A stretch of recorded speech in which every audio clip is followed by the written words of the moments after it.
সুধী দর্শকবৃন্দ এবং সম্মানিত দেশবাসী, আজ 22 মে 2020। এর মধ্যেই আপনারা জেনে ফেলেছেন আমাদের দেশের করোনা পরিস্থিতি।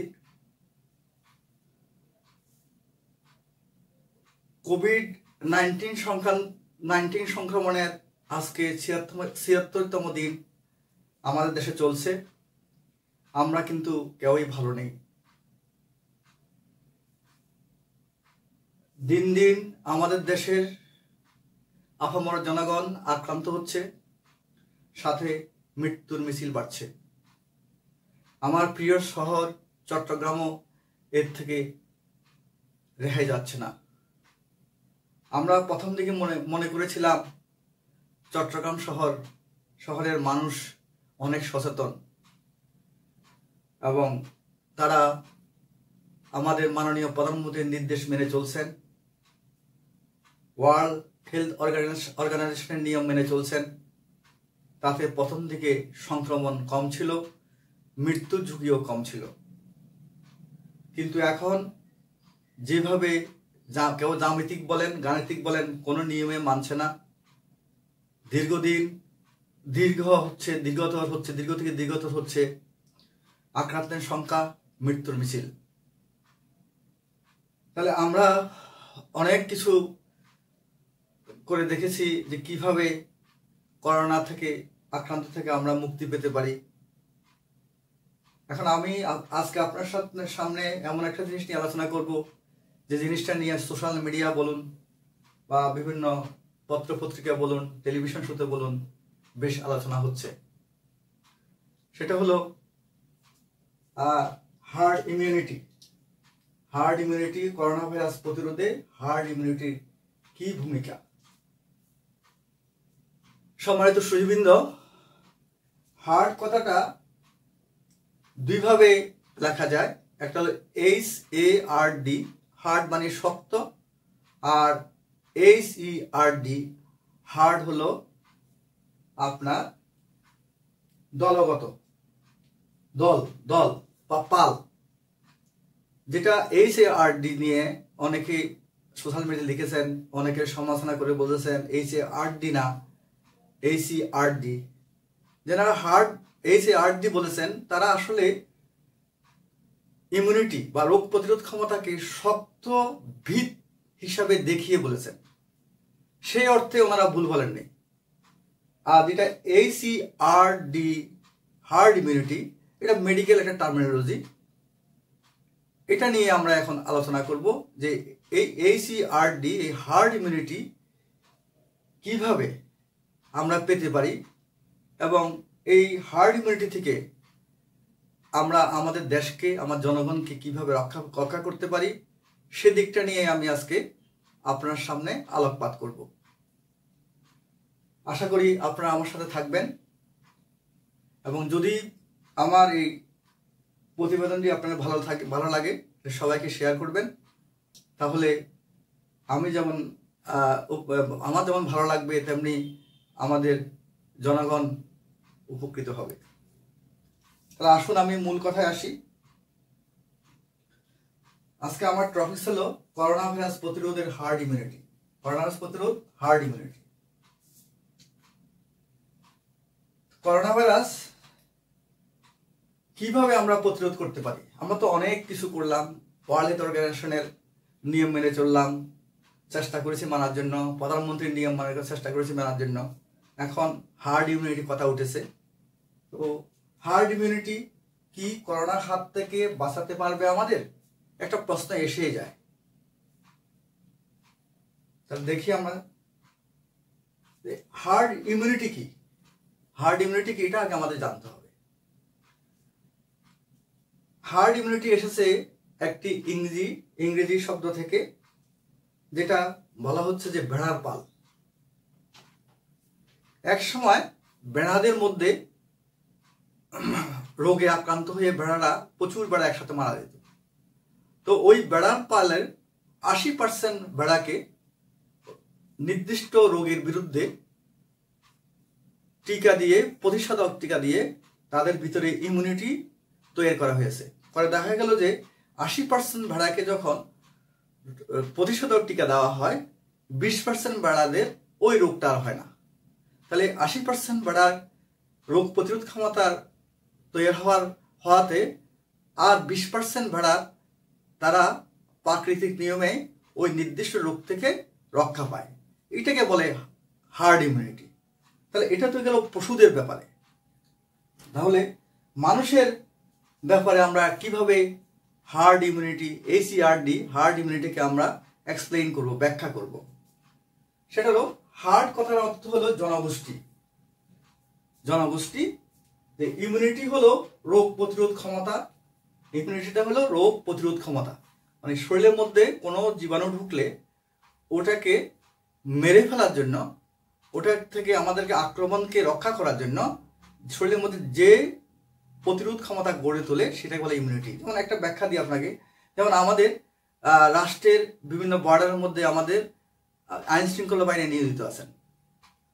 তাহলে কোনো শত্রু যদি এখানে ঢুকে, তাহলে এই আইন শৃঙ্খলা বাহিনী ওদেরকে প্রতিরোধ করে। ঠিক তেমনটাই তেমনিভাবে ইমিউনিটি হলো রোগ প্রতিরোধ ক্ষমতা।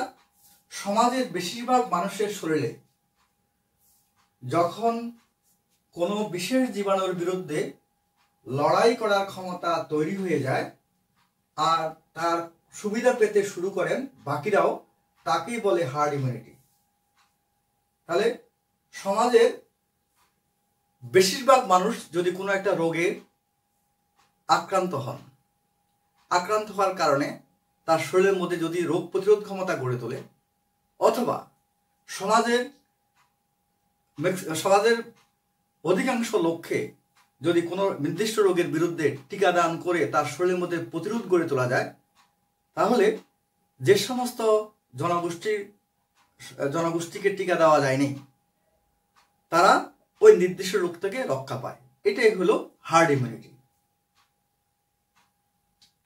তাহলে হার্ড ইমিউনিটি কিভাবে তৈরি হয়? হার্ড ইমিউনিটি তৈরি হতে কোনো বিশেষ জীবাণুর বিরুদ্ধে লড়াই করার ক্ষমতা তৈরি করার উপায় দুটি। তাহলে হার্ড ইমিউনিটি তৈরি করতে আমাদের কি দরকার? দুটা উপায় দরকার। একটা উপায় হলো, হয় টিকা দিয়ে আমাদের শরীরের মধ্যে রোগ প্রতিরোধ ক্ষমতা করে তুলতে হবে, অথবা ওই নির্দিষ্ট জীবাণুর দিয়ে আক্রান্ত হওয়ার মাধ্যমে শরীরের মধ্যে রোগ প্রতিরোধ ক্ষমতা গড়ে তুলতে হবে। ধরুন আমি একটি আপনাদের উদাহরণ দিয়ে বলছি। ধরুন আপনি টিকা নেননি, সংক্রমণও আপনি হননি, কিন্তু আপনার চারপাশে যারা আছেন তারা হয় টিকার মাধ্যমে, না হয় কোনো নির্দিষ্ট জীবাণু দিয়ে আক্রান্তর মাধ্যমে তাদের শরীরের ভিতরে রোগ প্রতিরোধ ক্ষমতা গড়ে তুলেছেন। তাহলে ওনাদের এই রোগ প্রতিরোধ ক্ষমতা গড়ে তোলার কারণে আপনি আর ওই নির্দিষ্ট জীবাণুর দ্বারায় আক্রান্ত হবেন না। এটাকে বলে হার্ড ইমিউনিটি। Hard immunity. এখন এভাবে যদি কোনো জনগোষ্ঠীর ম্যাক্সিমাম সংখ্যক মানুষ যদি ওই নির্দিষ্ট জীবাণুর বিরুদ্ধে রোগ প্রতিরোধ ক্ষমতা গড়ে তুলতে পারে, তাহলে যারা আক্রান্ত হননি অথবা যারা টিকা দেননি, ওরাও ওই নির্দিষ্ট জীবাণু থেকে রক্ষা পাবেন, মহামারী থেকে রক্ষা পাবেন। এটাই হলো হার্ড ইমিউনিটির মূল নীতি। তাহলে হার্ড ইমিউনিটি কিভাবে কাজ করে?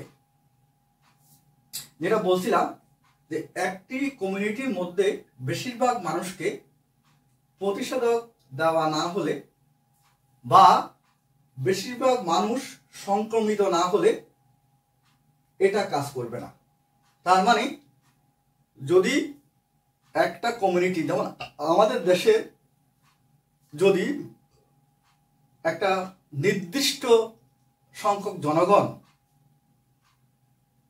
করোনা ভাইরাস দ্বারা আক্রান্ত না হন, অথবা করোনা ভাইরাসের প্রতিষেধক টিকা না দেওয়া হয়, তাহলে আমাদের জনগোষ্ঠীর যে অংশ করোনা ভাইরাসের দ্বারা আক্রান্ত হননি অথবা ওরা প্রতিষেধক নেননি, ওরা রক্ষা পাবেন না। তাহলে কি করতে হবে? যে বেশিরভাগ মানুষকে হয় না হয় প্রতিষেধক টিকা দিতে হবে, না হলে ওই নির্দিষ্ট জীবাণু দ্বারা সংক্রমিত হতে হবে। এখন এই হার্ড ইমিউনিটি তৈরি করার জন্য কি দরকার? আসলে হার্ড ইমিউনিটি তৈরি করতে গেলে দরকার হলো টিকা অথবা ভ্যাকসিন দিয়ে শরীরের মধ্যে রোগ প্রতিরোধ ক্ষমতা গড়ে তোলা, এবং এটা দিয়েই আসলে হার্ড ইমিউনিটি তৈরি হয়। রোগ শরীরের মধ্যে সংক্রমণ করে যে আমাদের ন্যাচারাল যে প্রোটেকশন তৈরি করে, সেটা দ্বারা হার্ড ইমিউনিটি তৈরিটা তত বেশি মজবুত হয় না। তাহলে করোনা ভাইরাসের এখনো কোনো প্রতিষেধক বা টিকা আবিষ্কৃত হয়নি, তাহলে এটি মোকাবেলায় হার্ড ইমিউনিটি কিভাবে কাজ করবে? তাহলে সম্মানিত সুধীবৃন্দ, আপনারা এখন জেনে ফেলেছেন যে হার্ড ইমিউনিটি তৈরি করতে গেলে টিকা দিতে হবে, রোগ প্রতিরোধ বাড়াতে গেলে ভ্যাকসিন দিতে হবে। তাহলে করোনা ভাইরাসের তো কোনো ভ্যাকসিন নেই, তাহলে আমরা কিভাবে হার্ড ইমিউনিটি পেতে পারি? কোভিড-19 হার্ড ইমিউনিটি একটা থ্রেশহোল্ড 70 থেকে 90%। অর্থাৎ সমাজে 70 থেকে 90% মানুষের রোগ হয়ে সেরে যাওয়ার পর শরীরে পর্যাপ্ত পরিমাণে অ্যান্টিবডি তৈরি হলে বাকি 30% মানুষের নিরাপদ। অর্থাৎ বাকি 30% মানুষ আর ওই করোনা রোগে আর আক্রান্ত হবে না। আমি একটু আপনাদেরকে উদাহরণ দিয়ে বুঝিয়ে দিচ্ছি। এই হার্ড ইমিউনিটির একটি থ্রেশহোল্ড থাকে। থ্রেশহোল্ড মানে কোন রোগের জন্য কত সংখ্যক লোক একসাথে আক্রান্ত হলে বা একসাথে টিকা প্রদান করলে, আর যাদেরকে টিকা প্রদান করা হয় নাই বা যারা আক্রান্ত হয় নাই তারা রক্ষা পাবে, একটা নির্দিষ্ট সংখ্যা আছে, এটাকে বলা হয় থ্রেশহোল্ড লেভেল। যেমন একটা উদাহরণ দিচ্ছি আপনাদেরকে আমি। যেমন যদি হাম বা লুতির ক্ষেত্রে যদি 20 জন শিশুদের মধ্যে যদি 19 জনের টিকা দেওয়া হয়, তাহলে ওদের মধ্যে হার্ড ইমিউনিটি তৈরি হয়। তেমনিভাবে যদি মাম্পসের ক্ষেত্রে আমরা চিন্তা করি, 100 জনের মধ্যে 92 জনকে যদি টিকা দেওয়া হয়, তাহলে 8 জন ওই রোগ থেকে পরিত্রাণ পান। তেমনিভাবে এই করোনা ভাইরাসেরও একটা থ্রেশহোল্ড লেভেল আছে, তবে সেটা এখনো সঠিকভাবে বৈজ্ঞানিকেরা নির্ধারণ করতে পারেননি। অনুমান করা হচ্ছে এই থ্রেশহোল্ড 70 থেকে 90%। তার মানে একটা জনগোষ্ঠীর 70 থেকে 90% লোক যদি করোনা ভাইরাস দ্বারা আক্রান্ত হয়, তাহলে ওই 90% শরীরের ভিতরে যদি সঠিকভাবে রোগ প্রতিরোধ ক্ষমতা গড়ে ওঠে, তাহলে ওই জনগোষ্ঠীর 10% যারা এফেক্টেড হন নাই, তারা করোনা ভাইরাসের থেকে রক্ষা পাবেন। তাহলে আমরা দেখি একটু হার্ড ইমিউনিটি তৈরি করতে আমাদেরকে কতটুকু খেসারত দিতে হবে। তাহলে এই যে হার্ড ইমিউনিটি তৈরি করতে গেলে আমাদের দেশে আমাদের কি ক্ষতি হতে পারে, সেটা একটু আমরা এখন মূল্যায়ন করব। দেন করোনা ভাইরাসের হার্ড ইমিউনিটি হতে হলে অন্তত 70 থেকে 90% মানুষ সংক্রমিত হতে হবে। অর্থাৎ প্রতি 10 জনের মধ্যে 9 জনকেই আক্রান্ত হতে হবে। দেখেন আপনি আবার কি ভয়াবহতা, প্রতি 10 জনের মধ্যে 9 জনকে আক্রান্ত হতে হবে। তাহলে প্রতি 10 জন থেকে 9 জনকে আক্রান্ত হলে কি সমস্যা হতে পারে? বাংলাদেশের ক্ষেত্রে হার্ড কমিউনিটি হতে হলে যদি আমাদের দেশে 17 কোটি মানুষ থাকে, তাহলে এই হিসাবে আমাদের দেশের 17 কোটির মধ্যে 16 কোটি মানুষকেই করোনা ভাইরাস দ্বারা আক্রান্ত হতে হবে। কারণ 16 কোটি মানুষ আক্রান্ত হলে এদের মধ্যে যদি 0.001 ভাগ মানুষেরও হাসপাতালে ভর্তি হতে হয়, বর্তমান স্বাস্থ্য ব্যবস্থার বাস্তবতা সেটা সরবরাহ করা অসম্ভব। তার মানে আমাদের 16 কোটি মানুষ 17 কোটি মানুষের মধ্যে যদি 16 কোটি মানুষই করোনা ভাইরাস দ্বারা আক্রান্ত হয়, তাহলে এই 16 কোটি করোনা ভাইরাস আক্রান্তের মানুষের মধ্যে যদি 0.001%ও হাসপাতালে ভর্তি করতে হয়, এর সংখ্যা প্রায় 1,60,00,000 মানুষের মতো হবে। তো সেটা যদি এরকম সংখ্যা যদি ভর্তি করা হয় হাসপাতালে, এই ব্যবস্থা আমাদের দেশে এখনো গড়ে তোলেনি। তাহলে এখন ভয়াবহতা দেখুন সম্মানিত সুধীবৃন্দ। তাহলে হার্ড ইমিউনিটির ভয়াবহতা কি হতে পারে এটা একটু আপনারা বুঝতে চেষ্টা করুন। তাহলে আর এই কারণে মৃত্যুর সংখ্যা বাড়বে মারাত্মক হারে। এখন 17 কোটি মানুষের মধ্যে 90% করোনা ভাইরাসে এফেক্টেড, 1,60,00,000 মানুষের মধ্যে আক্রান্ত হয়ে গেল, হাসপাতাল নাই। কি করবে ওনারা? কেউ হাসপাতালে ভর্তি হবে, কেউ ঘরে থাকবে, কেউ রাস্তায় থাকবে, কেউ রাস্তায় ঘর থেকে পাড়া পড়ে বের করে দিবে, ইট মারবে, হয়তো মেরে ফেলবে। এই অবস্থা আমাদেরকে এই সময়টা পার হতে হবে। এবং যে মৃত্যুর সংখ্যা বাড়বে, সেই মৃত্যুর সংখ্যা সামাল দেওয়ার মতো আমাদের সে অবস্থা নাই। তাহলে এত প্রাণের বিনিময়ে কদিনের সুরক্ষা পাওয়া যাবে? ধরলাম আমরা রাস্তায় বেরোলাম, আমরা ঈদের শপিংয়ে বেরোলাম, সামনে ঈদ, আমরা ঈদ করার জন্য আমাদের যার যার অবস্থান থেকে আমরা রেলগাড়ি করে আমরা দল বেঁধে বাড়িতে গেলাম, আমরা একসাথে নামাজ পড়লাম, প্রার্থনা করলাম, মার্কেটে ঘোরাঘুরি করলাম। তাতে হলো কি আমাদের দেশের 90% আমরা এফেক্টেড হয়ে গেলাম, অলরেডি আমরা সেদিকে যাচ্ছি। তাতে কি হতে পারে আমাদের? যে হয়ে গেলাম, এবং তাতে হলো কি আমাদের যে আমরা এর মধ্যে আমরা ম্যাক্সিমাম মারাও গেলাম। তাই এত কষ্ট করে আমরা এই ইমিউনিটিটা বা এই রোগ প্রতিরোধ ক্ষমতাটা আমাদের শরীরের মধ্যে নিয়ে আমাদের লাভটা কি হবে? কি লাভটা আমরা পাবো? তো মনে করা হচ্ছে যে অন্যান্য রোগের মতো, যেমন পোলিও, জল বসন্ত এখন আমাদের এখানে নাই এই হার্ড ইমিউনিটির জন্য। মামস, পোলিও, এই যদিও আমাদের দেশে এখানে কম ছিল বা হয়নি, কিন্তু এখন রোহিঙ্গা আসাতে হামস প্রকোপ আবার দেখা দিয়েছে। মামসটাও এখন আছে। পোলিওটা আমাদের দেশ থেকে নির্মূল হয়েছে, কিন্তু এটাকে স্টেবল করার জন্য এখনো সরকার চেষ্টা চালিয়ে যাচ্ছেন। তো ধারণা করা হচ্ছে যে এই জলবসন্ত, মামস বা পোলিওর মতো জীবনভর আমাদেরকে হার্ড ইমিউনিটি দিবে, কিন্তু সেটা করোনা ভাইরাসের ক্ষেত্রে ঠিক না। করোনা ভাইরাস ক্ষেত্রে হয়তো চিন্তা করা হচ্ছে যে হয়তো 2-4 বছর আমাদেরকে প্রতিরক্ষা দিতে পারে। তাহলে এই 2-4 বছর কি আসলে প্রতিরক্ষা দিবে? না। কেননা খুব দুঃসংবাদ। কারণ যদি করোনা ভাইরাসে আক্রান্ত হওয়ার পর যে আক্রান্ত হবেন তার শরীরের মধ্যে রোগ প্রতিরোধ ক্ষমতা গড়ে তোলার পর নিয়ম হলো যে উনি আর পরবর্তীতে আক্রান্ত হবেন না।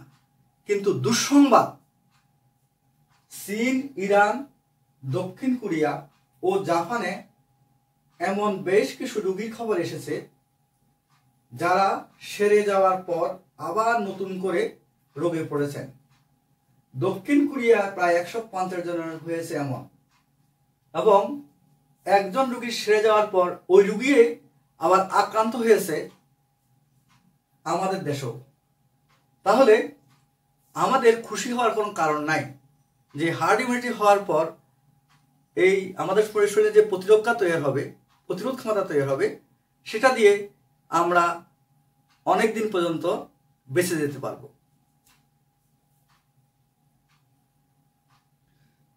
আরো একটি কথা, যে এখন আমাদের দেশে করোনা ভাইরাসের যে স্ট্রেইন বলি, আমরা টাইপ বলি, চট্টগ্রামের মধ্যে যে রিসার্চ সেন্টারগুলো আছে, যেমন আপনার ফৌজদারহাট আছে, চট্টগ্রাম মেডিকেল, আর আপনার যে ভেটেরিনারি হসপিটাল, তো ওখানে রিসার্চ করে দেখেছেন ওনারা আমাদের চট্টগ্রামের 4 ধরনের করোনা ভাইরাসের টাইপ পাওয়া গেছে, যেটা ঢাকা করোনা ভাইরাসের সাথে মিলছে না। তাহলে কিভাবে আমাদের হার্ড ইমিউনিটি দিবে? হার্ড ইমিউনিটি সাধারণত শুধুমাত্র একটি অণুজীব, যার কোনো আর টাইপ নাই, সেই অণুজীব দিয়ে যদি কোনো লোক আক্রান্ত হন, ওই অণুজীবের বিরুদ্ধে শরীরের মধ্যে যে রোগ প্রতিরোধ ক্ষমতা গড়ে তোলে, সেটাই সাধারণত আমাদেরকে অনেক দিন থেকে রক্ষা করে। কিন্তু যে অণুজীবের টাইপ অনেক বেশি, সেই ক্ষেত্রে কি হবে? যেমন করোনা ভাইরাসের ক্ষেত্রে কি হবে? ধরুন করোনা ভাইরাসের 4টা টাইপ। যে লোককে একটা টাইপ দিয়ে আক্রান্ত করেছে, সেই টাইপের বিরুদ্ধে ওনার শরীরের মধ্যে রোগ প্রতিরোধ ক্ষমতা গড়ে উঠল, এবং ওই টাইপ দিয়ে উনি যদি আবার আক্রান্ত হন, তাহলে করোনা ভাইরাসে আক্রান্ত হওয়ার সম্ভাবনা ওনার বা ঝুঁকি কম। কারণ এখনো এরকম হচ্ছে দেখা যাচ্ছে, সেই জন্যই কম। নির্মূলন হওয়ার কথা না, কিন্তু হচ্ছে। কিন্তু ওই রোগী যদি আরেকটা টাইপ দিয়ে আক্রান্ত হন, তাহলে কি অবস্থা হবে? উনি কিন্তু আগের টাইপের যে প্রতিরোধ ক্ষমতা শরীর থেকে গড়ে উঠেছে, সেই প্রতিরোধ ক্ষমতা দিয়ে উনি রক্ষা পাবেন না। বরং আগের যে প্রতিরোধ ক্ষমতা তৈরি হয়েছে, সেই প্রতিরোধ ক্ষমতার কারণে যে দ্বিতীয় টাইপ দিয়ে উনি সংক্রমিত হয়েছেন, তাতে করে ওনার রোগের সিভিয়ারিটিটা আরও বেড়ে যাবে। এটাকে আমাদের মেডিকেলের পরিভাষা বলা হয় enhance antigen antibody reaction. Enhance antigen antibody reaction, মারাত্মক রিয়েকশন, যেটা আমরা ডেঙ্গু জ্বরের ক্ষেত্রে পেয়ে আসি। ডেঙ্গু জ্বরের ক্ষেত্রে আমরা হয়ে আসছে। ঠিক ডেঙ্গু জ্বরও কিন্তু আমাদের হার্ড ইমিউনিটি ডেভেলপ করা নাই। ডেঙ্গু জ্বর তো আমাদের প্রায় পপুলেশনের প্রায় নিয়ার অ্যাবাউট 50 থেকে 60% অ্যাফেক্টেড হয়ে গেছে, কিন্তু সেখানে তো আমাদের কোনো হার্ড ইমিউনিটি ডেভেলপ করা নাই। কেন করা নাই? কারণ যে ডেঙ্গি ভাইরাস দেওয়া হয়, সেটা একটা টাইপ না, এটা 4টা টাইপ। সেই জন্যেই আমার ডেঙ্গু ভাইরাসের বিরুদ্ধে হার্ড ইমিউনিটি কোনো তৈরি হতে পারছে না। একটা ভাইরাস দিয়ে যদি আক্রান্ত হয়, দেখা গেল যে ওই ভাইরাস যদি পরবর্তী তাকে আক্রান্ত করে, হয়তো উনি সেখান থেকে আক্রমণ থেকে রক্ষা পাচ্ছেন, কিন্তু আরেকটা ভাইরাস দিয়ে আক্রান্ত হলে ওই রোগীর দেহের মধ্যে রোগের সিভিয়ারিটি বেড়ে যায়, রোগীর মৃত্যুর ঝুঁকি বেড়ে যায়। তাহলে করোনা ভাইরাস ক্ষেত্র ঠিক তাই হচ্ছে। এই ভাইরাস তো মিউটেট করছে ঘন ঘন, তখনও কি হার্ড ইমিউনিটি হবে? দেখেন, ইতালিতে এবং বিভিন্ন দেশের মধ্যে প্রায় 300 স্যাম্পল নিয়ে দেখা গেছে যে এই 300 স্যাম্পলের মধ্যে প্রায় 297 জন দেহের মধ্যে 297 টাইপের করোনা ভাইরাস পাওয়া গেছে। মানে এক টাইপ করোনা ভাইরাস সবাইকে আক্রান্ত করতেছে না। তাহলে এই যে বিভিন্ন টাইপটা হচ্ছে, মানে যার শরীরে ঢুকে সে টাইপ চেঞ্জ করে নেয়, এইভাবে সে চেঞ্জ করতেছে, পরপর চেঞ্জ করার কারণে যে আপনি তখন আমাদের আরো কি হয়, আক্রান্তের সংখ্যা বেড়ে যাচ্ছে, মৃত্যুর ঝুঁকি বেড়ে যাচ্ছে। তাহলে কি হবে? এই ভাইরাস তো মিউটেট করছে ঘন ঘন, তখনও কি হার্ড ইমিউনিটি করবে? মানে পার্শিয়াল হার্ড ইমিউনিটি করবে। কেননা একটি ভাইরাস একজনের শরীরে ঢুকার পর যে প্রতিরোধ ক্ষমতা গড়ে তোলে, এখন দেখা যাচ্ছে যে ওই ভাইরাসটাই মডিফাই হয়ে যাচ্ছে, হয়ে আরেকজনের শরীরের মধ্যে ঢুকে অন্য টাইপ হয়ে যাচ্ছে। তাহলে রোগ প্রতিরোধ ক্ষমতা তৈরির ক্ষেত্রে যেটা করে, সেটা কিন্তু 100% ইফেক্টিভ না। সেই জন্য পার্শিয়াল হার্ড ইমিউনিটি হবে। কারণ ভাইরাস তো 100% পাল্টাবে না নিজকে, কিছুটা তো ভাইরাসের তার একটা অংশ থাকবে যেটা সব টাইপের সাথে সামঞ্জস্য থাকবে। কাজেই অ্যান্টিবডি তাকে পুরো না চিনলেও তা চেনা ঠেকবে, না চিনতে পারলেও একটু মনে হয় চেনা ঠেকবে। তাহলে একটু হলেও মানুষের রোগের লক্ষণগুলো সিভিয়ারিটি না হলেও, মারাত্মক না হলেও লক্ষণ একটু মৃদু হতে পারে। সেক্ষেত্রে কারা সুরক্ষা পাবেন, কারা নয়। দেখেন, করোনা ভাইরাস একটা আরএনএ ভাইরাস। এই আরএনএ ভাইরাসের বিরুদ্ধে শরীরে পর্যাপ্ত পরিমাণে অ্যান্টিবডি তৈরি হতে সময় লাগে কমপক্ষে 2 থেকে 3 সপ্তাহ। তাহলে করোনা ভাইরাস যাতে আক্রান্ত করলো, করার পর শরীরের মধ্যে একটা রোগ প্রতিরোধ ক্ষমতা গড়ে তুললো, এই রোগ প্রতিরোধ ক্ষমতা গড়ে তুলতে সময় লাগবে কমপক্ষে 3 সপ্তাহ। তবে যাদের রোগ প্রতিরোধ ক্ষমতা কম, যেমন বয়স্ক মানুষ, তারা এই সুবিধা সবসময় পাবেন না।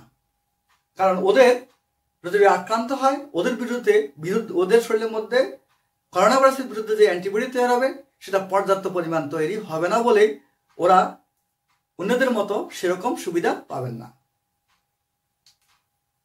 কোভিড-19 হার্ড ইমিউনিটির পথ প্রদর্শককে, তাহলে এই কোভিড-19 হার্ড ইমিউনিটির পথ প্রদর্শককে, এটা সুইডেনে প্রথম দেখিয়েছে যে হার্ড ইমিউনিটি করলে আমাদের দেশের জনগণ রক্ষা পাবে। দেখুন, সুইডেন সচেতনভাবে হার্ড ইমিউনিটি তৈরি করার রাস্তায় হেঁটেছেন। অফিস কাছারি থেকে শুরু করে রেস্তোরাঁ, সিনেমা হল খোলা রয়েছে সব ওদের দেশে। তাতে কি হলো, যার ফলে আক্রান্ত মৃত্যুর সংখ্যা থেমে নেই। 19 এপ্রিল 2020 সে দেশে আক্রান্ত হয়েছেন 13,822 জন, আর ওই দিনে মারা গেলেন 1,511 জন।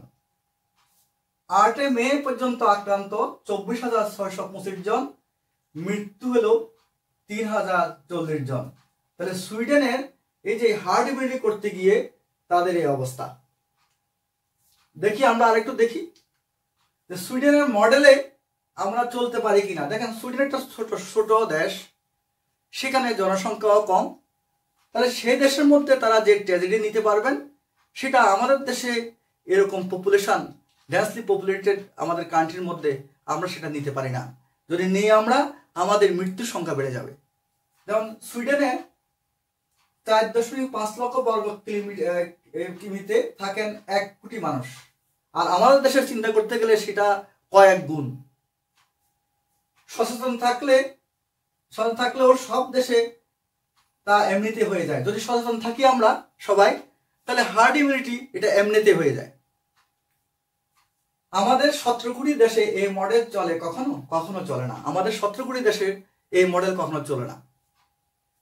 কোভিডে সংক্রমণ করিয়ে হার্ড ইমিউনিটি আনতে গেলে আমাদের কি অবস্থা হবে একটু ভাবুন তো আপনারা। কি হবে দেখুন, যে যদি আমরা কোভিডের সংক্রমণ করিয়ে হার্ড ইমিউনিটি আনতে চাই, তাহলে আমাদের 1 কোটি মানুষ মারা যেতে পারে। 1 কোটি মানুষ মারা যেতে পারে, চিন্তা করুন আপনি। তাহলে অপরিকল্পিতভাবে হার্ড ইমিউনিটির কথা ভেবে ইংল্যান্ড, ইতালি, আমেরিকাতেও কি হলো তা তো সারা পৃথিবী দেখেছে যে ওনারা প্রথমে লকডাউন করেননি, লোকজনকে যথেষ্টভাবে ঘুরতে দিয়েছেন। কিন্তু আমাদের দেশের মাননীয় প্রধানমন্ত্রী কিন্তু প্রথম থেকে লকডাউন করে দিয়েছেন, যার দরুন আমাদের মৃত্যুর সংখ্যা অনেক কম, এবং আক্রান্তের সংখ্যা যেভাবে হওয়ার কথা ছিল সেটাও অনেক কম। তো সেজন্য আমরা আমাদের শ্রদ্ধেয় মাননীয় প্রধানমন্ত্রী শেখ হাসিনার কাছে আমরা কৃতজ্ঞ। কিন্তু দেখুন বিশ্বের কি হলো, অপরিকল্পিতভাবে হার্ড ইমিউনিটির কথা ভেবে ইংল্যান্ড, ইতালি, আমেরিকাতে কি হলো তা তো আপনারা জানেনই।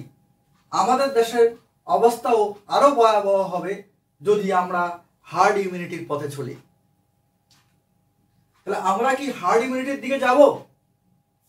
তাহলে শুধু দর্শকবৃন্দ, সম্মানিত দেশবাসী, তাহলে আপনাদের কাছে আমার একটা প্রশ্ন থাকলো যে আমরা কি হার্ড ইমিউনিটির দিকে যাব? আপনারা বলেন উত্তরটা কি দিবেন? একেবারেই নয়, কারণ 17 কোটি মানুষের মধ্যে 16 কোটি আক্রান্ত হয়ে যাবে, এবং এর মধ্যে এই ইমিউনিটি পেতে গেলে আমাদের 1 কোটি মানুষের মৃত্যুবরণ করতে হবে।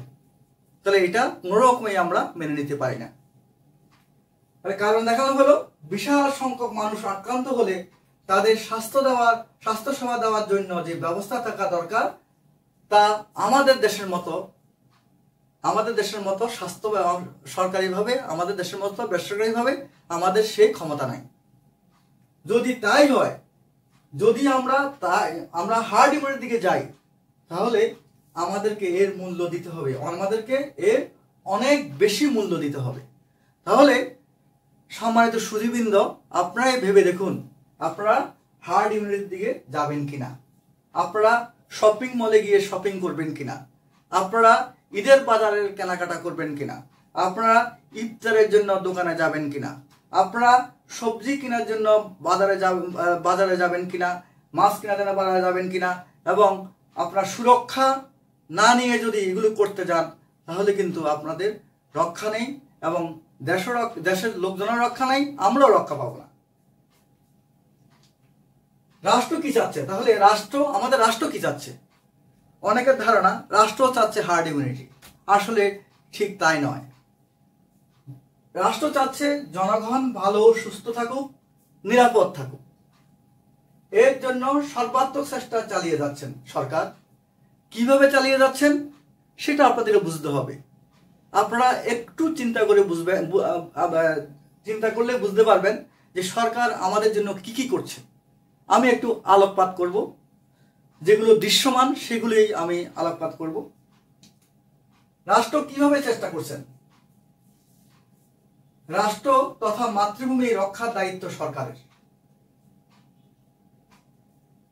সরকারের কর্ণধার মাননীয় প্রধানমন্ত্রী শেখ হাসিনা।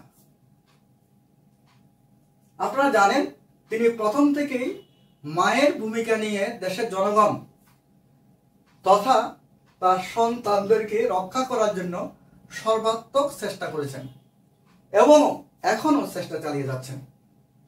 এটা আপনারা বুঝতে পারছেন, একটু চিন্তা করলে বুঝবেন। রাষ্ট্রপ্রধান কি কি করছেন? আমাদের মাননীয় প্রধানমন্ত্রী শেখ হাসিনা যখনই আমাদের দেশে করোনা আক্রান্ত হলো 8ই মে, উনি তখনই জরুরি ভিত্তিতে উনি লকডাউন করে দিলেন। উনি আর 10টি ইউরোপিয়ান কান্ট্রির মতো করলেন না। কি করলেন উনি? তিনি লকডাউন করেছেন, কিন্তু আমরা সেই গুরুত্বটা বুঝিনি। না বুঝে আমরা সঠিকভাবে তা মানছি না। তিনি ঘরে থাকতে বলেছেন, সেটাও আমরা সঠিকভাবে মানছি না। তিনি বিশ্ব স্বাস্থ্য সংস্থার স্বাস্থ্যবিধি মেনে চলতে বলেছেন, সেটাও আমরা ঠিকভাবে মানছি না। সীমিত সম্পদের মধ্যেও তিনি তার সন্তানদেরকে ভরণ পোষণের ব্যবস্থা করেছেন, কিন্তু দুঃখের বিষয় সে ভরণ পোষণ মাঝখানে রাক্ষস খেয়ে ফেলছে। কি করবেন উনি? তিনি সকল পেশা শ্রেণীর লোকদের প্রণোদনার ব্যবস্থা করেছেন, গরিব লোকদের ব্যবস্থা করেছেন, গরিব লোকদের মাসহারার ব্যবস্থা করেছেন, রেশন কার্ডের ব্যবস্থা করেছেন, ব্যাংকের লোন শোধ করার সময় বাড়িয়েছেন। উনি আর কি করবেন? আমাদের সীমিত সম্পদ, আমাদের ছোট দেশ, আমরা মানুষ বেশি। তাহলে আমাদের মাননীয় প্রধানমন্ত্রী ওনার সর্বোচ্চ ক্ষমতা দিয়ে উনি চেষ্টা করেছেন যে আমাদেরকে বাঁচিয়ে রাখার জন্য।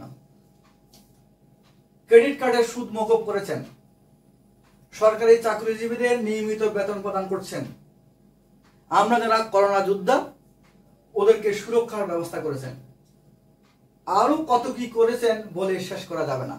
তাহলে উনি যেগুলো নির্দেশনা দিয়েছেন, যেভাবে আমাদেরকে চলতে বলেছেন, আমরা কি সেভাবে চলেছি? সম্মানিত দেশবাসী,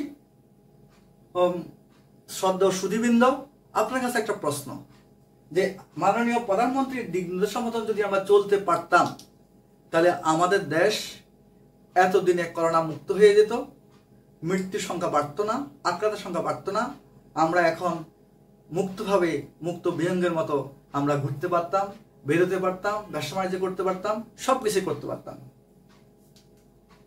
দেশের জনগণ তথা তার সন্তানদের রক্ষা করার জন্য একজন মায়ের যা করা উচিত সকল চেষ্টা তিনি এখনো চালিয়ে যাচ্ছেন।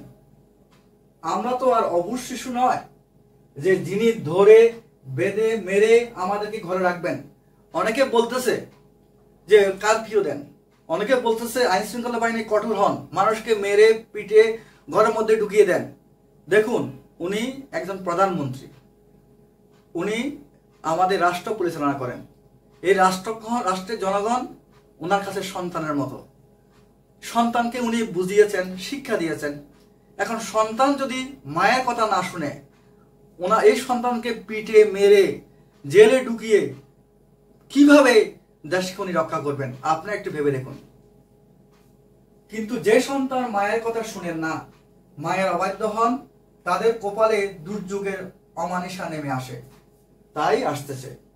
এর ফলশ্রুতিতে আমাদের আজ করোনা আক্রান্তের সংখ্যা বাড়ছে, মৃত্যুর মিছিলও বাড়ছে। তা আমি সেটার একটা পরিসংখ্যান এখন আপনাদেরকে দেব। আপনারা হয়তো এর মধ্যে সব জেনে ফেলেছেন, তবুও একটু আমি পুনরাবৃত্তি করব। কোভিড-19 সর্বশেষ আপডেট 22/5/2020 স্বাস্থ্য অধিদপ্তর আজকে যেটা হলো যে 24 ঘন্টায় 1694 জন, যেটা কালকে ছিল 1773 জন। আজকে সেই অনুযায়ী সংখ্যাটা একটু কমেছে, 79 জন কমেছে। মোট আক্রান্তের সংখ্যা 30,205 জন। 79 জন কমলে কি হবে? মৃত্যু ছিল কালকে 22 জন, আজকে হয়ে গেল 24 জন।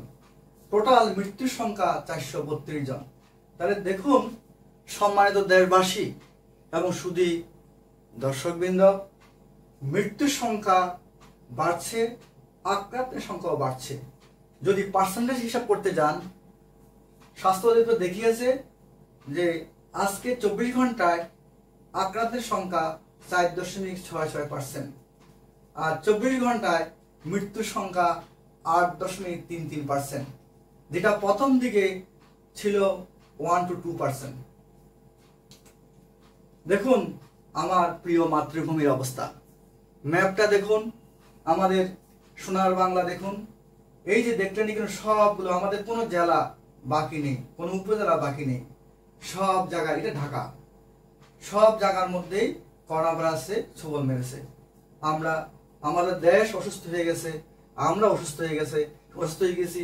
আমার আশেপাশের সমস্ত এলাকাগুলো করোনা আক্রান্ত। জানেন আমি চকবাজার এরিয়াতে আছি, আমার যে এরিয়াতে আছি পাশে অলিখা মসজিদ, সেখানেও আক্রান্ত, কাতালগঞ্জ সেখানেও আক্রান্ত, চকবাজার সেখানেও আক্রান্ত, আমার চারিদিকে আক্রান্ত, আমার জয়নগর সেখানেও আক্রান্ত।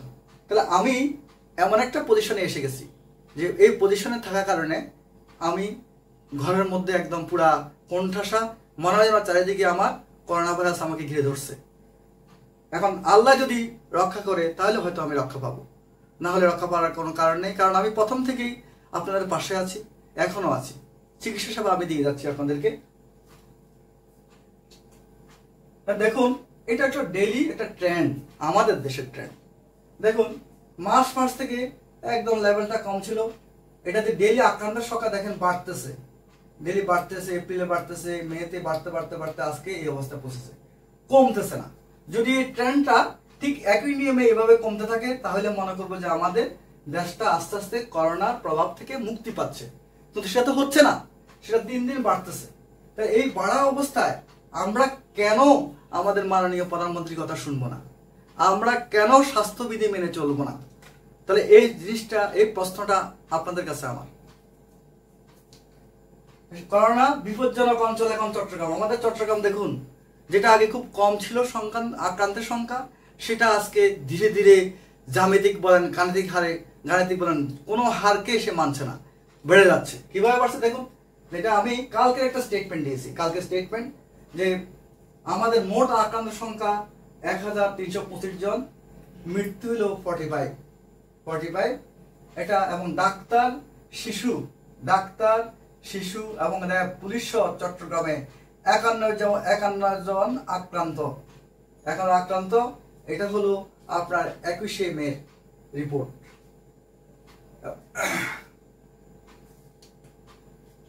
বিশ্বে আক্রান্তের সংখ্যা আজকে 22শে মে পরিসংখ্যান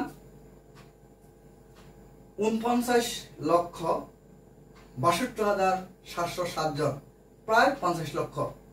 এবং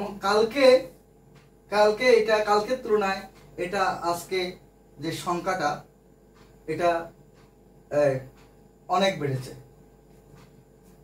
সোর্স হলো ওয়ার্ল্ড হেলথ অর্গানাইজেশন। দেখুন ডেইলি বেসিসে আক্রান্তের সংখ্যা দেখুন, ডেইলি এইভাবে বিশ্বে আক্রান্তের সংখ্যা বাড়ছে। এখন এই বিশ্বের মধ্যে কিন্তু আমরাও আছি, আমাদের একটু এখানে আছে। তাই দেখেন ডেইলি যদি এভাবে বাড়তে থাকে তাহলে বিশ্বের মধ্যে করোনার আক্রান্তের সংখ্যা কমছে কিভাবে? কোনো কমতি নেই। তাহলে বিশ্বও কমতেছে না, আমাদের দেশও কমতেছে না। এই গ্রাফ দেখলে বোঝা যায়। যদি গ্রাফটা এইভাবে কমতে কমতে নিচের দিকে চলে আসে তাহলে মনে করব বিশ্বের মধ্যে করোনা কমে যাচ্ছে এবং আস্তে আস্তে আমরা হয়তো বা আমাদের দেশ থেকে করোনা মুক্ত হবে, আমাদের দেশ থেকে করোনা মুক্ত হবে। ডেথ বিশ্বের মধ্যে যে আজকে মৃত্যুর সংখ্যা 3,26,449 জন এবং কালকের তুলনায় এটা আজকে বেড়েছে 3,047 জন। দেখুন, এগুলো নিয়ে আপনি যদি চিন্তা করেন তাহলে আপনার অবস্থান আপনি চিন্তা করবেন, আপনার নিজের কথা চিন্তা করবেন, পরিবারের কথা চিন্তা করবেন, আত্মীয় স্বজনের কথা চিন্তা করবেন। এগুলো চিন্তা করার সময় এসেছে। শুধু দর্শকবৃন্দ এবং সম্মানিত দেশবাসী, তাহলে আমাদের করণীয় কি? এখন আমরা কি করব? আমাদের কি করণীয় এই অবস্থায়? দেখেন, প্রতিরোধমূলক ব্যবস্থা নেওয়া। প্রতিরোধ ব্যবস্থা আমরা অনেক নিয়েছি, কিন্তু সেটা আমরা সঠিকভাবে নিতে পারিনি। তাহলে আমরা কি করবো এখন? যে স্বাস্থ্যবিধি মেনে চলার পাশাপাশি, স্বাস্থ্যবিধি আমরা তো অবশ্যই বুঝেন, যেমন কাশি শিষ্টাচার মানিয়ে চলতে হবে, মাস্ক পরতে হবে, বারবার হাত ধুতে হবে, বের হয়ে গেলে মাথায় ক্যাপ পরতে হবে, মাস্ক পরতে হবে, গ্লাভস পরতে হবে, এগুলো আপনারা জানেন। এগুলোর পাশাপাশি কি করতে হবে? কোয়ারেন্টাইন ভালোভাবে কার্যকর করা। আমাদের যারা আক্রান্ত ওরা ঠিকমতো কোয়ারেন্টাইনে আছে কিনা সেটা নিজেরাও বুঝতে হবে এবং সেটাকে পর্যবেক্ষণ করার জন্য আমাদেরকে লোক নিয়োগ করতে হবে। বিমান পরিষেবা বন্ধ করা। এখনো আমাদের দেশে বিমান পরিষেবা বন্ধ আছে। দেশের বাইরে থেকে আক্রান্ত মানুষ বাংলাদেশে আসতে না দেওয়া, এটা খুবই ইম্পর্টেন্ট এবং এটার কারণেই আমাদের দেশে করোনা ভাইরাসে ঢুকেছে, আক্রান্ত হয়েছে, আজকে আমাদের এই অবস্থা। গার্মেন্টস খুলে না দেওয়া। হ্যাঁ, গার্মেন্টস খুলে না দেওয়া প্রথমে একটা সিদ্ধান্ত ছিল, কিন্তু আসলে গার্মেন্টস তো একটা বিরাট একটা ইন্ডাস্ট্রি, এটা দিয়ে আমাদের দেশের অর্থনীতি অনেকটা নির্ভরশীল। আমাদের এখন যে আক্রান্তের সংখ্যা যেভাবে বাড়ছে, আমাদের লকডাউন চলছে, তাতে করে আমাদের অর্থনীতি স্থবির হয়ে গেছে। সেই জন্য সীমিত আকারে গার্মেন্টস খুলে দিয়েছেন, তবে খুলে দেওয়ার পর যে স্টাফেরা কাজ করেন তাদেরকে স্বাস্থ্যবিধি মেনেই কাজ করতে হবে, সেটা তদারক করতে হবে। লকডাউন শিথিল না করা। এখন লকডাউন তো আমাদের প্রধানমন্ত্রী শিথিল করেননি, এটা করেছি আমরা নিজেরাই ঘর থেকে বেরিয়েছি, নিজেরাই আমাদের ভালো লাগে না, আমরা গল্প করার জন্য, আমরা কথা বলার জন্য, বাইরের বাতাস খাওয়ার জন্য বেরোচ্ছি, এটা তো আমাদেরই দোষ। তাহলে এই দোষের কারণে, এই ভুলের কারণে আজকে আমাদের খেসারত দিতে হচ্ছে। শপিং মল বন্ধ করা। শপিং মলে না গেলে কি হয়? এই 10-15 দিনে কি ব্যবসায়ীদের ব্যবসা হবে? আর আমরা কেন প্রতিবারে তো আমরা ঈদ করি, কেনাকাটা করি, ঘরের মধ্যে যেগুলো আছে সেগুলো তো অনেকের তো অনেক জামা কাপড় আছে যেগুলো কিনেছেন, ব্যবহার একবারও করেননি, আপনারা সেগুলো দিয়ে এবার ঈদ করুন না। আপনারা কেন শপিং মলে যাচ্ছেন? শপিং মলে কেন আপনারা আক্রান্ত হচ্ছেন? কেন আক্রান্তের সংখ্যা বাড়াচ্ছেন? কেন মৃত্যু ঝুঁকি বাড়াচ্ছেন? আপনারা এটা মনে করবেন না, আপনাদের কিন্তু সরকার ফলো করতেছে। আপনারা যে মার্কেটে যান, যেখানে যান, আপনাদেরকে ফলো করতেছে। যদি আপনারা আক্রান্ত হন, যদি আপনারা অসুস্থ হন, তাহলে কিন্তু আপনাদের বিরুদ্ধে এবং শপিং মলের বিরুদ্ধে বিশেষ ব্যবস্থা নেওয়া হবে। এবং যে যার অবস্থানে আছেন সেখানে ঈদ উদযাপন করেন। দেখুন, আপনার সামনে ঈদ, এই ঈদের জন্য মানুষ এখন দল বেঁধে বাড়িতে যাচ্ছেন। তাহলে কি হবে? যেটা গ্রামটা আমাদের যেটা ছিল করোনা মুক্ত, সেই গ্রামটাও আক্রান্ত হয়ে যাবে এবং আমাদের মা বাবা, বৃদ্ধ মা বাবা আক্রান্ত হবে, মৃত্যুর ঝুঁকি বেড়ে যাবে। তাহলে ঈদটা এবার আমরা বাড়িতে নাই করি না, আমরা নিজের ঘরের মধ্যে করি, সমস্যা কি? দেখুন, আমরা এখন কি করছি? আমরা নিজেরাই কি করতেছি? এখন হার্ড ইমিউনিটি যাচ্ছি। দেখুন, একসাথে গাড়িতে উঠে 10-15 জন, তাহলে এখানে যদি এখানে একজন আক্রান্ত হয়ে যান বা এখানে যদি 10 জন আক্রান্ত হন, তাহলে তার যে ইমিউনিটি হবে ওর থেকে আরেকজন বেঁচে যাবে, সেটা মৃত্যুর বিনিময়ে বাঁচবে, এমনি বাঁচবে না। তাহলে হার্ড ইমিউনিটির দিকে কোভিডের বিরুদ্ধে অস্ত্র করতে চাইছে এখন আমাদের গোটা দেশ, সেটা আমরাই চাচ্ছি, সরকার চাচ্ছে না। দেখুন, এই ঈদের কেনাকাটি, মানুষের কোনো সামাজিক দূরত্ব নেই, প্রচুর মানুষ ভিড় করছে ফুটপাতে কেনাকাটির জন্য। দেখুন, ঈদের সময় বাড়িতে যাওয়ার জন্য মানুষের উপসে পড়া ভিড় শুরু হয়ে গেছে। দেখুন, এইখানের মধ্যে যে আপনি কি মনে করেন, আমরা কি মনে করি যে এখানে মানুষ আক্রান্ত হবে না? অবশ্যই আক্রান্ত হবে এবং মানুষ মারাও যাবে এবং আক্রান্তের সংখ্যা বাড়বে। সরকার এখানে কি করবে? সরকার কেমন মারবে, ধরবে, আপনাদেরকে ধরে কি জেলে পুরে দিবে? আপনাদের সচেতনতা আসতে হবে। আপনাদের বয়স হয়েছে, আপনারা শিক্ষিত মানুষ, আপনারা বুঝতে হবে কোনটা ভালো কোনটা খারাপ। তাহলে এই জিনিসটা দেখে বুঝতে আমার অসুবিধা হয় না আমাদের দেশের মানুষ এখনো ভালো কোনটা খারাপ কোনটা বুঝতে পারছে না। দেখুন এটা হলো গার্মেন্টস কর্মীদের অবস্থা, যে গার্মেন্টস খুলে দেওয়ার পর এই যে গার্মেন্টসে যারা চাকরি করেন যারা দলবদ্ধভাবে গার্মেন্টসে যাচ্ছেন, এটা আমাদের জন্য খুবই ভয়ানক অবস্থা। এবং এটার থেকে কিন্তু আমাদের সংক্রমণ হার অনেক বেড়ে গেছে। যদি এটা ওনাদের স্বাস্থ্যবিধি মেনে চলতেন তাহলে আজকে এটা হতো না। দেখুন আপনি ফুটপাতে মানুষ কিনছে, ঈদের কেনাকাটার থেকে নেই কোনো সামাজিক দূরত্ব। দেখুন কিভাবে কিনছে মানুষ, কোনো সামাজিক দূরত্ব নেই। তাহলে দেখেন এরা কিন্তু করোনার লক্ষণ নেই, কিন্তু করোনার লক্ষণবিহীন করোনার বাহক হতে পারে। তাহলে ওদের দ্বারায় আক্রান্ত হচ্ছে মানুষ, ওদের আত্মীয়স্বজন আক্রান্ত হচ্ছে এবং আশেপাশের লোকজন আক্রান্ত হচ্ছে, মৃত্যুর ঝুঁকি বেড়ে যাচ্ছে। দেখুন গাড়ি, এটা ঢাকা শহরের এই ইদানিং এর দৃশ্য। যখন আপনি লকডাউন প্রথম দিকে হলো কোনো গাড়ি ঘোড়া নাই, এখন দেশের আক্রান্ত সংখ্যা বাড়তেছে, মৃত্যুর সংখ্যা বাড়তেছে। কিন্তু দেখুন আমরা যারা শিক্ষিত লোক, গাড়ি চালায় কারা? যাদের পয়সা আছে, যারা শিক্ষিত, ওই শ্রেণীর লোকগুলোই গাড়ি চালায়। তাহলে ওই শিক্ষিত মানুষগুলোর মধ্যে দেখেন কি সচেতন, দেখেন ওদের মধ্যে কোনো সচেতনতা নেই। এই যে পুরনো চিত্রে ফিরে গেছে ঢাকা। এই যে দেখেন এই গাড়িগুলোর মধ্যে কতগুলো ফুয়েল খরচ হচ্ছে, কত টাকা খরচ হচ্ছে। আপনারা যদি দেশের কথা ভাবতেন, দেশের মানুষের কথা ভাবতেন, আপনার এই গাড়িগুলো নিয়ে বের হতেন না, আপনার ঘরে থাকতেন। বরং এগুলোর থেকে যে পয়সাগুলো খরচ হয় সেই পয়সাগুলো দিয়ে আশেপাশের লোকজনকে সাহায্য করতেন। সেটাই হলো দেশপ্রেম, সত্যিকারের দেশের জন্য ভালোবাসা। কিন্তু সেটা না করে আপনারা কি করলেন? আজকে দেখুন পুরা দেশটাকে আক্রান্ত করে দিলেন, মৃত্যুর ঝুঁকির দিকে আমাদেরকে ঠেলে দিলেন। তাহলে কি হবে? হার্ড ইমিউনিটি করতে গেলে কি হবে? আমাদের একটা ভয়াবহ চিত্র। এইভাবে মৃত্যুর মিছিল বাড়বে, আমাদেরকে কবর দেওয়ার মতো জায়গা থাকবে না, আমাদেরকে একসাথে আগুনে পুড়িয়ে মেরে ফেলবে। দেখুন চিত্র, হাজারে হাজারে লাশ। যদি আমরা হার্ড ইমিউনিটি যাই, এখনো যদি আমরা সচেতন না হই, আমরা যদি দলবদ্ধভাবে আগের মতো চলাফেরা করি, শপিং মলে যাই, মার্কেটিং করি, দলবদ্ধভাবে বাড়িতে যাই, ঈদ করি, তাহলে আমাদেরও মৃত্যু মিছিল এরকম হতে পারে। আল্লাহ না করুক, আমাদেরকে রক্ষা করুক, আমরা চাই। তাহলে একজন করোনা যোদ্ধা হয়ে আমার দায়িত্ব কি? আমি একজন করোনা যোদ্ধা ডাক্তার, আমার কি দায়িত্ব? হ্যাঁ, অবশ্যই এই সমাজের মধ্যে আমার দায়িত্ব আছে। যেহেতু আমি একজন চিকিৎসক, আমার দায়িত্ব হলো আপনাদেরকে সচেতন করা। সেই জন্যেই আমি বারবার আপনার স্বপ্নে আসি। যদি আমার এই কথাগুলো শুনে আপনারা একটু উপকৃত হন, একজন যদি করোনা আক্রান্ত থেকে বেঁচে যান, আপনার থেকে 3 জন বাঁচবে। হ্যাঁ, বাঁচবে, এটাই আমার প্রাপ্তি, আর কিছু না। এবং আপনাদেরকে চিকিৎসা দেওয়া। এখন আমি চিকিৎসা আপনাদের কিভাবে দেব? আপনারা যদি সচেতন না হন, আপনাদের স্বাস্থ্যবিধি না মেনে চলেন, আপনারা আমার চেম্বারে আসার সময় যদি মাস্ক না পরেন, আপনারা যদি গ্লাভস না পরেন, ক্যাপ না পরেন, আপনারা যদি কোনো তথ্য লুকিয়ে রাখেন, তাহলে আমি যদি আক্রান্ত হয়ে যাই, তাহলে আমি যদি মারা যাই, তাহলে আপনাদেরকে আমি কিভাবে সেবা দিব?